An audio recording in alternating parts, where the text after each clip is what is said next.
I'm Corbett Wall with DVAuction, here with your feeder flash for Thursday, April the 10th, brought to you in part by Legacy Beef Cooperative. Cattleman's Heritage Beef is a new beef packing plant going under construction near Council Bluffs, Iowa. Legacy Beef Cooperative will own a 20% share in that packing plant. They have investment levels that you can get into. They're right now finishing up the third level of 5 investments. Co-op members will provide most of the cattle for harvest at this new packing plant. You can guarantee your spot for harvest of cattle for $10 a head once you become a co-op member. I'm going to attach a video of an interview that I did with James Timberman, who is now running the Legacy Beef Cooperative, and I spoke with him at length about this entire venture. For more information, go to legacybeefcoop.com. Tariff, Reprieve for some, and that's all we've talked about here for the last week, is the tariffs that our negotiator-in-chief, great President Trump, has started these tariffs to try to get us out of these trade deficits that we have with so many countries, and the taking advantage of that they have done to us over the last probably 35 years, that we haven't had any leaders try to get us on the better side of. And there's so many of these countries that are bringing their goods into our dynamic marketplace tariff-free, and we try to take our goods into their country and sell them, and either we can't sell them at all, or they put so many tariffs on there we're not competitive enough. Sometimes they do these Chinese produce inspections where if stuff has a shelf life, they set it on the dock somewhere in China, and the inspectors, they decide to go look at it whenever they get good and ready, and by the time they get over there to inspect it, it's all gone rotten. I know a lot of you have heard about those deals before. Well, President Trump is tired of those deals.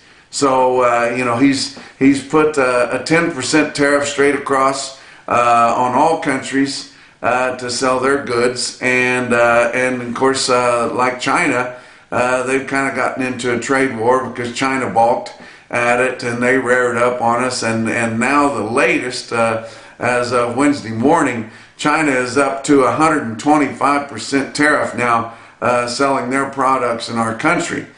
And then later on Wednesday, after lunch, he also said that he was going to put a 90-day pause on all the tariffs, because he's got like 75 countries that are calling in wanting to make a deal, and they just simply can't deal with all of those countries at once. Each one of them wants to do their own deal, and so we need a little bit of time. So he's backed off on the tariffs for 90 days for the other countries, and likely he's going to go one by one and make the best deal for the United States that he can get with all these countries, knowing that they have particular products that we need, knowing that we have products that would do well in their countries, and we could sell a lot of those. So, great thing. Well, the stock market thought it was great. The stock market, after that announcement, up almost, back up to steady, and then up almost 3,000 points on the day. Cattle market did about the same thing. But earlier in the day, it wasn't real sure what it wanted to do. Well, many of our feeder cattle auctions that happened on Wednesday, of course, they all had lighter receipts for the most part, and the bulk of the cattle had been sold before early afternoon. And I have to say that for the most part, a lot of your sale barns that sold cattle, and they had a little bit better offerings than they did earlier in the week, they were not great. The trade was not as active, and the prices were not as great until after that announcement. But some of our more premium type sales, mostly north of I-70, where we have farmer feeder interest there, they were good all day. But we have some of them, especially in the southern plains, the markets were lower, and quite a bit lower. But it's just a lot of uncertainty there. We'll see what happens on Thursday here and on Friday to close the week, and it's going to be very important to see how the stock market ends the week, whether we get back that 11% that we lost. We got like 8% back on Wednesday, but we're just into a lot of uncertainty, but most of us believe that if we can get through these and get some really good trade deals made with the bulk of the countries, and then China they can't eat all those widgets that they make there. They've got to have our buyers, our consumers. They're making it mostly for us. They've got to have us. They're going to step up to the plate. They're going to want a deal, and then at that point, our great negotiator will do the best he can for our country, and it's going to be so much better than it has been for a long, long time.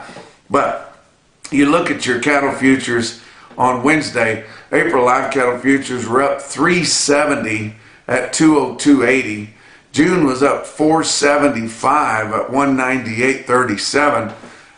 Your back months were all up big, up 320 to up 455. There was no really reason other than just announcements that they were down, but they were up big on Wednesday. April feeder cattle up 332 at 283.75. May was up 647 at 278.20.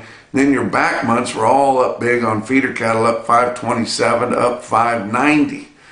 May corn was up 5 cents a bushel at 474.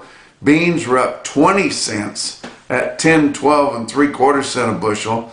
Hard red winter wheat for May up 6.5 cents a bushel at 568. So it's good to know that if it's going to drop down on an announcement, it can come back just as easy on an announcement there. And we did see some regaining of position there on Wednesday late in the sessions.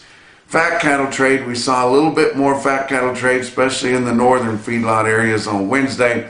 Iowa sold about 4,200 on Wednesday. They've sold about 5,000 for the week. Live price on Wednesday was 207 to 209, so it's going to be $3 lower. So dress trade at 327, which it's going to be at least $3 lower also. Nebraska, 4,550 head sold on Wednesday, and that's before 2 o'clock. So we may have seen some late trade, but we have heard that especially in the north, most of your feedlots had decided to raise their asking prices after the board rebounded there. So we'll see how that works. They may have already sold enough cattle, and I expect they have, to set the market. Now, not in the southern plains. They haven't traded hardly anything, but it's going to be lower. I don't think we're going to bounce back up and see a higher trade for the week. But 4,550 head on Nebraska on Wednesday early. They've sold 7,600 already this week. Live price in Nebraska on Wednesday was 208. Dress trade from 327 to 328. Kansas sold about 350 head on Wednesday before 2 o'clock, about 950 head so far for the week. The only price that we saw trade on Wednesday was live basis 204. So, it's lower there too. Texas has not traded hoof and didn't on Wednesday, other than some late sales, just 100 head late on Tuesday at 202. Why people do those kinds of things, I don't know. They must have been in some kind of a jam. But we did have some fat cattle auctions on Wednesday, like we always do. Sioux Falls Regional Livestock in Worthing, South Dakota had about 800 head of slaughter cattle, including all classes. The conventional fed cattle were $3 to $4 lower than the last test, from 205 to 211. Program cattle, non-implanted or drug-free, from 207 to 216 and a half. That's way higher than anybody's talking about trading on a direct basis. Glacial Lakes Livestock in Watertown, South Dakota, 950 head of slaughter cattle. A good run for them. They were forced to close their sale a week ago because of the blizzard conditions there. But their market compared to 2 weeks ago was $4 to $5 higher. And the conventional fed cattle sold from $2 to $2.10 on Wednesday, and the program cattle from $2.10 to $217.50.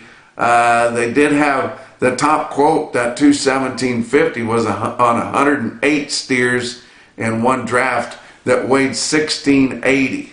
But they'd be top quality guys, but they don't mind the heavy weights anymore. Straight dairy Holstein steers in Watertown bring 178 to 180, and big fat fed cows from 150 to 160. Box beef cutout values were down a little bit on Wednesday. Choice cuts were down just 24 cents at 337.86. Selects were down $1.45 at 320.61. Slaughter is keeping up fairly well here, especially for this tumultuous week. Up through the first 3 days of the week, estimated cattle slaughter was 349,000. That's 2,000 less than this point a week ago, 7,000 less than this point a year ago. Talk about your feeder cattle market, brought to you by Specialty Risk Insurance. They are working to protect your livelihood, guys. Your real-time index, after all your trade feeder cattle auctions on Wednesday, based on a 700 or 800 pound cash auction steer up through your middle 12 states, ranging from 700 to 899 pounds, was sitting at 285.58, down 365. So it's a 7-day moving average. We got rid of some of those really high quotes from a week ago, and now are mostly on the quotes since we've seen all the tariff uncertainty, but down 365. Your latest CME cash feeder cattle index sitting at 290.61. Some of your sales of notable size on Wednesday: OKC West, El Reno, Oklahoma had about 3,500 for their sale this week. Feeder steers $10 to $15 lower, similar to your Monday sales. Feeder heifers were $15 to $20 lower, and calves were sharply lower in a light test. Now, winter livestock in Dodge City, Kansas had about 1,600. They were sharply lower too, with feeders selling ranging from steady to as much as $10 lower on a light run there. The markets were better, like I said, further up you went in the northern plains. Stockman's livestock market in Yankton, South Dakota, had their feeder cattle auction, had a good run. About 4,100 head of feeders went through on Wednesday. The market was just uneven compared to the previous test, and they were your NationalBeefWire stick-out sale of the day. You look at these best tested weights on this automated market report through Cattle Market Central. You see 356 head of 5-weight steer calves in Yankton, average 553 with a weighted average price of $373.54. 440 head of 6-weight steers, average 649 at $352.02. 546 head of 7-weight steers, average 747, weighted average price $307.49. And 231 head of the 8-weight steers in Yankton averaged 845 at $277.53. Look at some heifers. How about 214 head of 5-weight heifer calves? They averaged 541 at $340.15. 597 head of the 6-weight heifers averaged 641 at $310.60. 523 head of the 7-weight heifers averaged 747 at $281.81. And there were 344 head of the 8-weight feeder heifers in Yankton, South Dakota. Weighted average weight 832, weighted average price $256.85. Some individual quotes from all around. How about Bloomington, Bloomfield, Iowa. Bloomfield livestock market there on Wednesday. They had one heck of a sale. They sell, including in that, 65 head of steers, weighed nearly 9, weighed 889 at $285.35. Thought that was an impressive market there at Bloomfield. How about Cherokee Sales Company in Cherokee, Oklahoma? Now, they're a Southern Plains market, but they're going to have a lot of graze out wheat, guys, especially after that drink it got over the weekend. 100 head of 497, or same as 500-pound steers in Cherokee, Oklahoma, bring 416.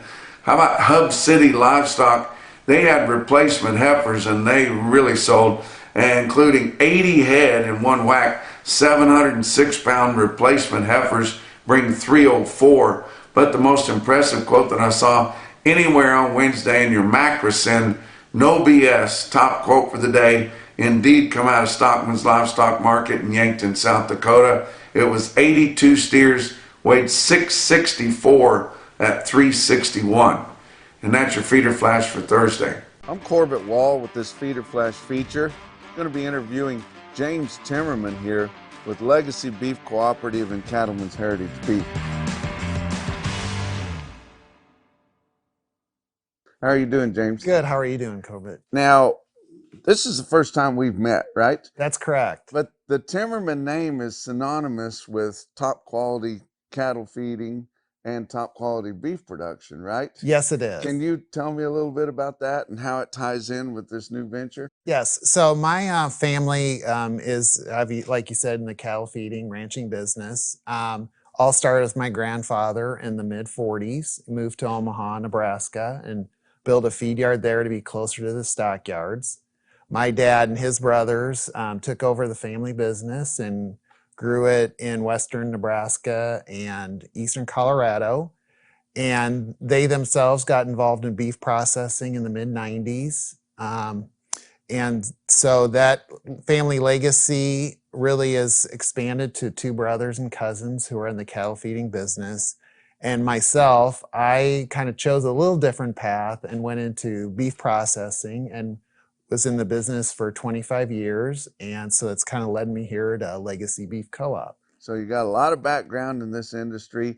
What drew you to Legacy Beef Cooperative and Cattlemen's Heritage Beef? So I've heard about the project for the last few years and just got a little bit of information. We discussed the co-op model. I thought it was perfect for the industry at this time in kind of the development of beef processing. And so I really wanted to be part of the team, and kind of coincidence, they were needing some assistance with the co-op. And so then in October of 2024, I decided to join Legacy Beef and work on the project. So last time we were interviewing Chad Tenninger, and you have become involved with him with this venture, right? That's correct. Okay.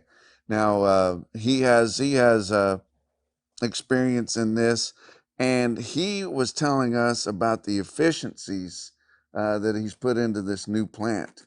Do you see these efficiencies and how they're going to help the success of this plant in the long run? I really do, because a lot of the plants now being developed in the last 4 or 5 years, the technology is really amplified to where it was, where there's a lot more robotics involved in the actual processing and the sorting of beef products. Also in the storage, where it really helps reduce the labor needed for beef processing, which in turn, with labor being the biggest cost, reduce the cost and makes the plant much more efficient. I see. James, can you give our audience just a kind of an overview of Legacy Beef Cooperative and Cattlemen's Heritage Beef, what we're talking about exactly? Yes. So Legacy Beef Co-op is the co-op that producers will join and be members of. Cattlemen's Heritage is the beef processing plant being developed near Council Bluffs, Iowa. So the members of Legacy Beef will be equity members in Cattlemen's Heritage, and the equity we raise through the co-op, they will be 20% owners of Cattlemen's Heritage. So what do you see valuable within the co-op model and eventually the Cattlemen's Heritage Beef plant? What I like a lot about the co-op model is that it allows small to medium-sized cattle producers to be involved, one, in a co-op that helps them out in their operations. Plus, I think within the beef industry, I think we do need more producer involvement. So with this model, if you join the co-op and become a member of the co-op, you also have the opportunity to invest in Cattlemen's Heritage Beef as well. So you do have a little bit of equity into cattle and beef production. So do you think ultimately this type of a model for the beef packing will help keep more smaller farmer feeders in business? Yes, I do. Okay. Yes, I do. And that's one thing that drew you to it. That's really what draws me to it, is because I do think you hear a lot of stories being out in the country with small producers, anywhere from 2,500 head they feed to even up to 10,000, how they really are looking for better marketing opportunities, and really more equitable arrangements compared to the larger feeders in the country. Sure. Can you tell us a little bit about the investment model with Legacy Beef Cooperative and where we're at within that? So the overall investment, we have 5 rounds of investment.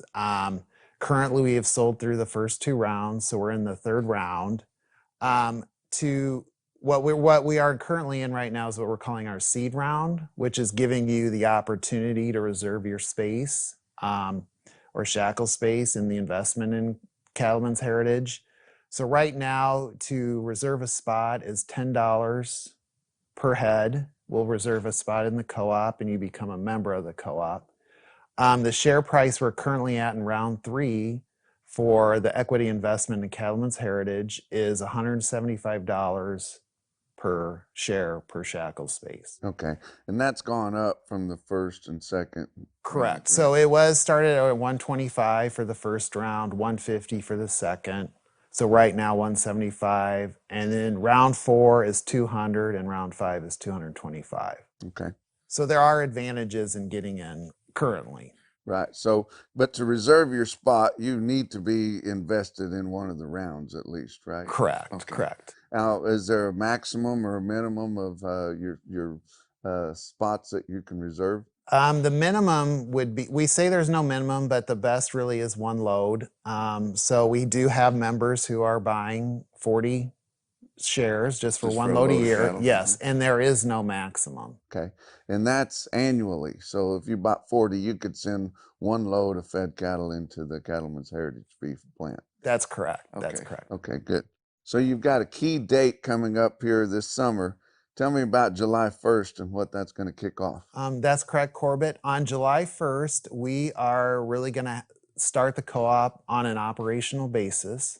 So we are going to start offering members marketing opportunities for the cattle that are part of the co-op. Also look at ways that we can help them on their purchasing power. And really what the goal with that co-op starting on July 1st is really to give the small to medium producers the same, put them on the same level playing field as the big feed yards. I see. So these shares, once you purchase them, they're going to have value, right? And will you be able to market them among other shareholders? Yes. So really the way we have it structured is that per share that you purchase, you are obligated to deliver the animal. Then if you feel like you cannot make the delivery, then you do have the ability to lease those shares out to other members of the co-op that they can, you can have some value owning these shares, and you can have cattle delivered on those shares. We've seen something similar to this with U.S. premium beef in Kansas. So, and that those shares have become pretty valuable. Do you see that happening with this venture? Yes, I do. Okay. Yes, I do. Okay, great. What kind of cattle are we looking to harvest at Cattlemen's Heritage Beef? Do you have a target?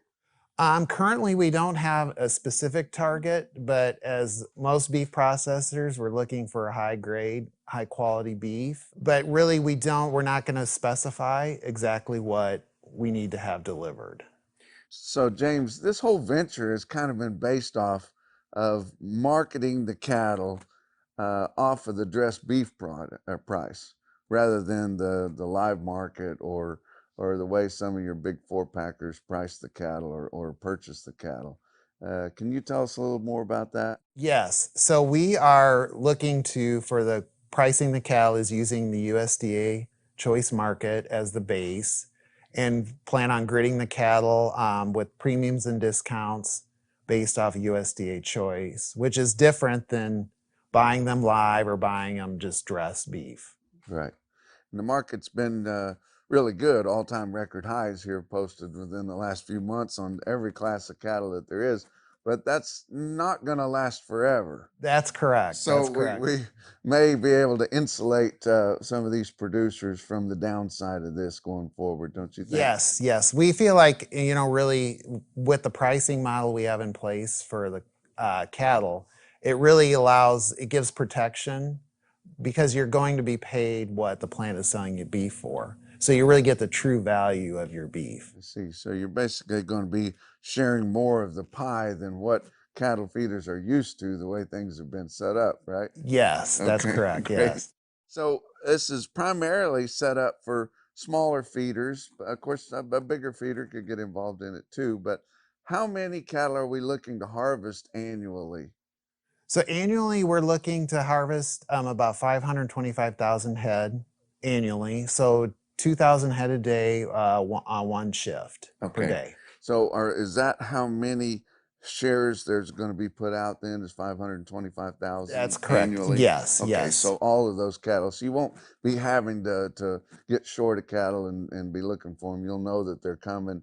How will you schedule the cattle in? The way I look at it is that really once you know your cattle are ready to come in, you need to call us. We'll schedule based on really first come, first serve. If you call, we'll put up if we know the week your cattle are ready, we'll schedule them. But we also will probably need to go out on the market some in certain months, especially in the summer, Just to fill some to gaps. fill in some I gaps. see. Okay. Now, you're also looking at producers further in the line to maybe fill some of these gaps, and you've got a cow-calf program or a cow-calf producer program. Can you tell us a little bit about that? Yes. So we are looking and visiting with cow-calf producers all throughout the country. And as you know, the market right now, they are selling their calves with a pretty good profit. But as we also know that the market there will be a downturn. So what we are really is targeting with cow-calf producers is that they become members of the co-op. They own the shares, so it really gives them a lot of flexibility based on the market. Either they can sell their calves like they currently are now, and then lease their shares out to the feeders who buy them. But then the cow calf would still get benefits of ownership in terms of delivery fees and equity. But they also gives them a little protection that if they want to retain ownership in their calves, they can feed them out and then have somewhere to go that will still give them a hedge and true value of what their carcasses are worth. Right. So Legacy Beef Cooperative has pretty much all been set up to get the investment and get the core to get Cattlemen's Heritage Beef going, right? Correct. Okay. And do we have a time frame on Cattlemen's Heritage Beef when we think we would have that going and could start harvesting some cattle? Currently, we are still scheduled to start groundbreaking towards the end of this year, which would it's a 2-year construction project, so probably the beginning of 2028. But as we explore market conditions, especially in the next few months, and look at heifer retention, we do also have the ability to delay a little bit and open when the market conditions seem more advantageous. As tight as packer margins are right now, I wouldn't blame you by Yes. dragging your feet just a No. little bit. So might be better for the whole project if you do. Yes, yes. But it's just it's right on the horizon here. I mean, it'll be here before you know it. That's correct. That's correct. Okay. So of the 5 rounds of investment, we've made it through the first 2, and then we're working on the 3rd round. How much longer do you think it'll take to finish that up? Well, our goal for the next round really is to have it completed by July 1st. Okay. And then move on to the next. I see. So if we've got some listeners that are interested in investing into Legacy Beef Cooperative, what's the best way for them to get in touch with you guys and see what they want to do? Well, the best way to get a hold of us is go to our website, which is www.legacybeefcoop.com, and there is a submission form where you can send us your information. You can email me directly at james@legacybeefcoop.com or call me at 531-375-6559. Well, we're moving right along on this Legacy Beef Cooperative investment, and it won't be long before we're going to have groundbreaking on this Cattlemen's Heritage Beef plant. It's an exciting new venture. The efficiencies we've talked about And it was great to get to talk to you and learn more about this project. Oh, thank you very much. I'm glad I could share it with you. Until next time, I'm Corbett Wall with this Feeder Flash feature.